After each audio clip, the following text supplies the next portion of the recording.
I'll watch you mess up with that. This here I'm not lifting at all, so here it says the tangent at x equals 1/4 to y equals the square root of x and y equals 1 over the square root of x meet at P. Find the coordinates of P. So what you got to realize is you're going to have two tangents to those two curves. And they're going to meet at P. So you're going to have to find two equations of the tangents. So let's say, and it says the tangent's at 1/4, so they give us the x coordinate. So you have y equals the square root of x, and you have y equals 1 over the square root of x. Now we need to find the derivative because we need to find the slopes of the tangent lines, right? Now, if that's true, how would you find, with the tools that we have, how would you find this derivative? Wouldn't you rewrite this first? How would you rewrite this? 1 over x. X to the what power? Second. Not second. Half. Half. And how would we rewrite this one? 1. So this could be written as x to the Negative 1/2. negative 1/2. Any questions on that? What I just did? If you can't realize this part, you don't have the tools right now to do anything else. There is a rule we could use, which I'll discuss later in class, that you could go ahead and directly apply it here, for example. Right. So now, let's take our derivative. What is the derivative here? What is the derivative? 1/2 x to the 1/2 x to the negative 2/3. well, what's 1/2 minus 1? Negative 1/2, sorry. Negative 1. Questions or concerns how I got that?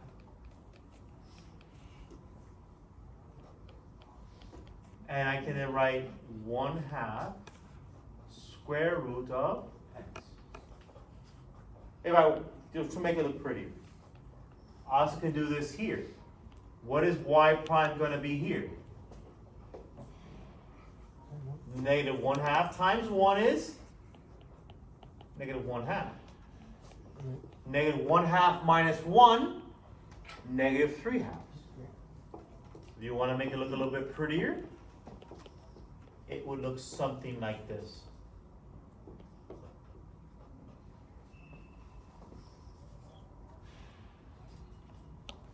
Okay? So that's the first step. We find our derivative. Now we want to know the slope of our tangent line at x to the 1/4. So now we may substitute in here. So we substitute x equals 1/4 into both of these. And then we would have the slope of our tangent line, right? So it'd be y prime equals 1/2 square root of 1/4, which becomes 1/2. What's the square root of 1/4?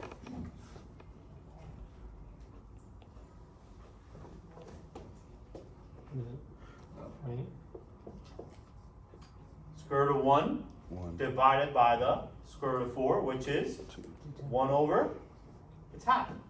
So now you have times half here. See that?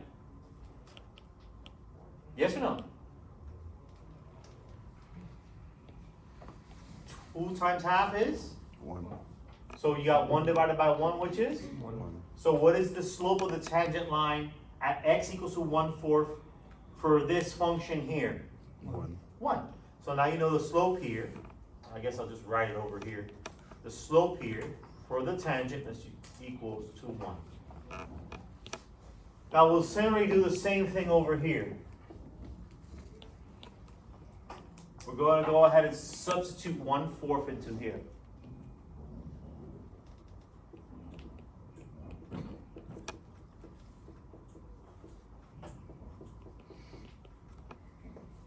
So we have y prime equals to negative 1 over 2 square root of 1/4 to the third. and make that 3 a little bit better.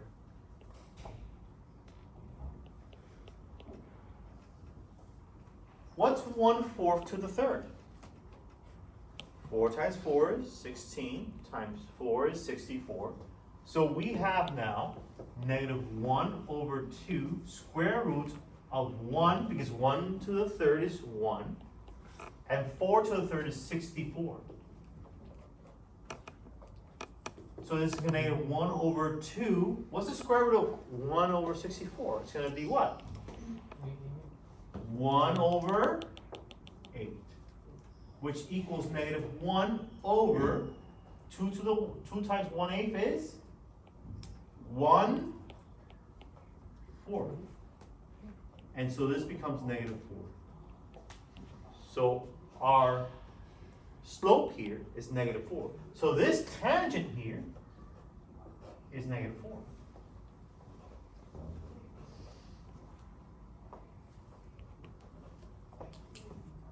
Now, in order to make the equations of our tangent line, we need to have the slope, which we have, the slope of our tangent lines at x equals 1/4 for each of these functions. And we're also going to need a point. So to find a point, all we do is we substitute 1/4 into the original equations or functions.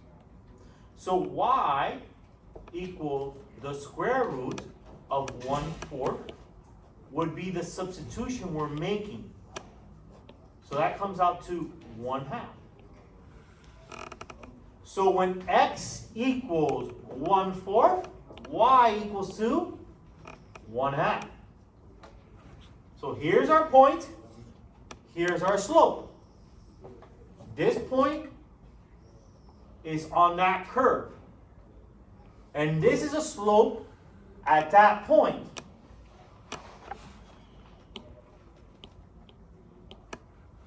We do the same thing over here.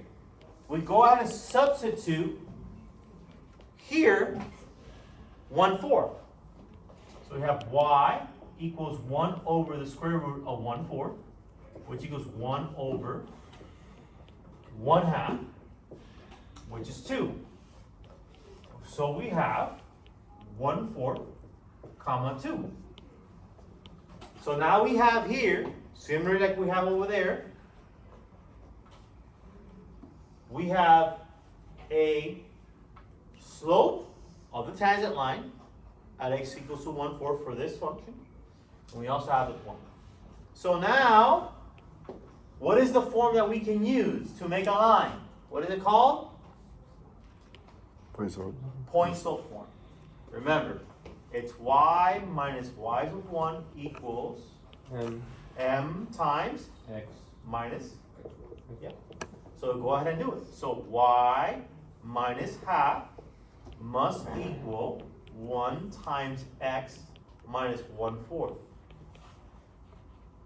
So you have y minus half equals x minus 1/4. And so we add half to that, and we end up with, and I guess I have space here, which I don't, but I'll write it here. Y equals x to the, what's 1/2 plus 1/4? Well, this is -1/4, sorry, my bad. So positive 1/2 plus -1/4 is just positive 1/4. So here we have one equation. Now we do over here the same thing. We have y minus 2 equals -4 times x minus 1/4. So that's y minus 2 equals -4x plus 1. So therefore this is y equals -4x plus 3. So now we have our second tangent equation to tangent line.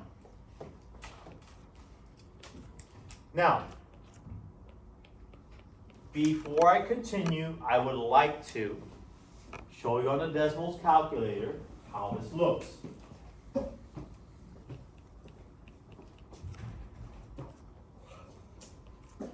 decimals.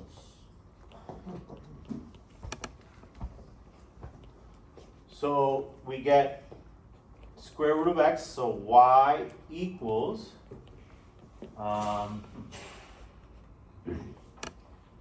the square root of x, so that's one function, and y equals the square root 1 divided by the square root of x. 1 divide, oh my gosh, no, look what it did. 1 divided by the, this is a lovely calculator, don't you think? I like it.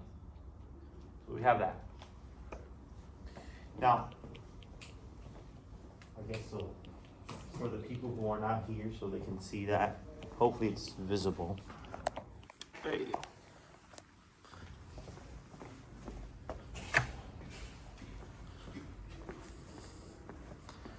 So I'm going to go ahead and now write both of them.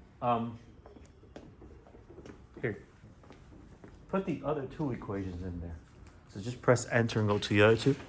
And I want you to see what's happening. And this assumes I did it right on the board. But it would suck if it's wrong. And this is consumed about 11 minutes or whatever it is. So that's perfect. Negative 4x plus 3. Now, here's what we're aiming for. So both of these, and it's kind of a little bit busy, both of these are tangents at 1/4. See, this is 1 right here, and this is half. So we have one tangent line here, and then the other tangent line is right there. And they're meeting here. You see that? They're meeting here at this point. That's what we want. Do we have the tools to do that? Can we do that? We have a system of linear equations here. Okay? So that's what we're going to do. I'm going to go ahead and do this on the other side of the board. I'll use your peach thing. Wait, coño. Oh, there's a board. Why am I trying to... Ideas.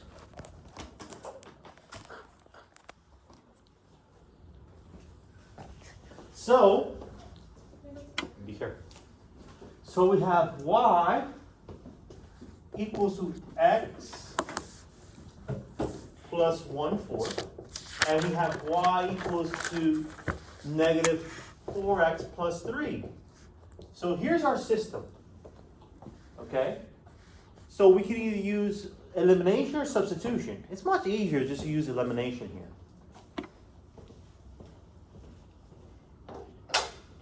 So if we use elimination, all we do is set both of them to each other, both of them equal to each other. Add 4 over here, that's 5x plus 1/4 equals to 3. Subtract 1/4. You can rewrite 3, think about it. 3 can be rewritten in terms of 4 as 12 divided by 4. Isn't 12 divided by 4 3? So 12 minus 1 is 11. So reality is becomes 11/4. Does that make sense? Just to be clear, look. This can be written as 12 divided by 4, which is 3.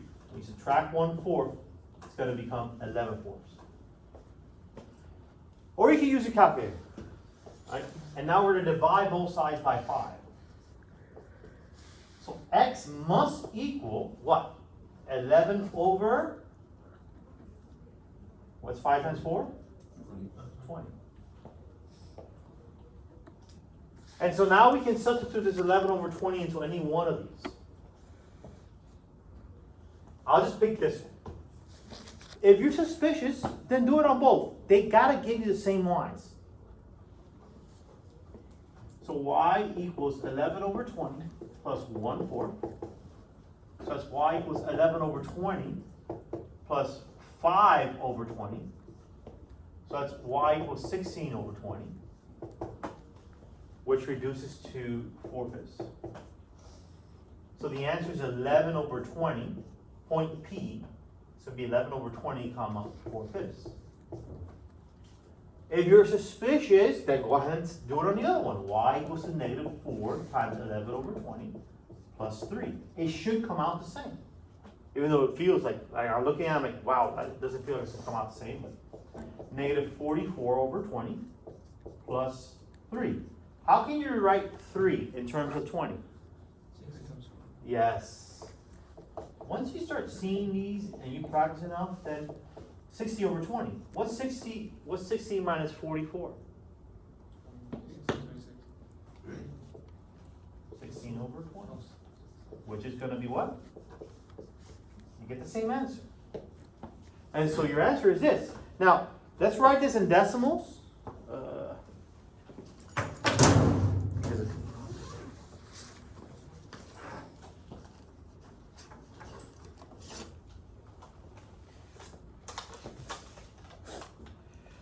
So 11 divided by 20. That's 0.55. And what's 4 divided by 5? What's 4 divided by 5? 0.8. So now we go to our decimals calculator.